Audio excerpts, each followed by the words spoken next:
ভাইপো ছিল একটু আগে। ভাইপো ভাইপোর কথা ভাইপোর কথা থাক। ভাইপো বলছে মানে যে কি হয়ে গেছে আমি তো বুঝতে পারছি না। ভাইপো বলেছে বারবার, মনে আঘাত পড়ে গেছে ওর বউর কথা। না ভাইপো এমনি মানে আপনাদের মন থেকে ভালোবাসার চেষ্টা করছে।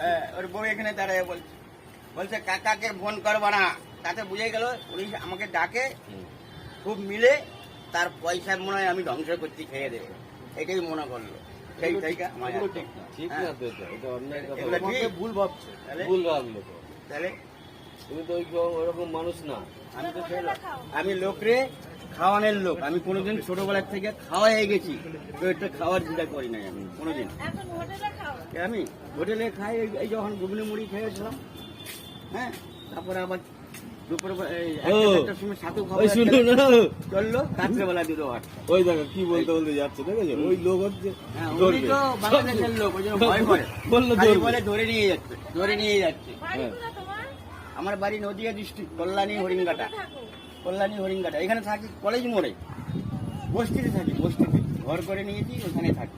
তা তুমি যে জমিটা কিনেছো যে 250 টাকা না কত টাকা দিয়ে? হ্যাঁ, ছেলের নামে দিয়ে দিয়েছে। 16 লাখ টাকা। 250 টাকা দিয়ে কিনেছো, 16 লাখ টাকা দাম। তা এখন 500 টাকা দিলে কি দেবে? 250 টাকার জমিটা। বড় ছেলে বাস করছে ওর ভিতরে, পাকা বাড়ি করে দিয়েছি, ওই ভিতরে বাস করছে। আমাদের কেষ্টপুরের জনপ্রিয় কাকা এটা। না, দুই ছেলে মেয়েকে দান করে দিয়েছি। একটা ছেলের পেট ভরেনি, আমাকে জমির ভাগ বেশি দিতে হবে। আমি কেন, তুমি কি পৃথিবীতে বীর এসে গেছো? সবাই তো সন্তান, সবাই সমান সমান ভাগ হবে, সমান সমান ভাগ করে কেন দিয়েছি?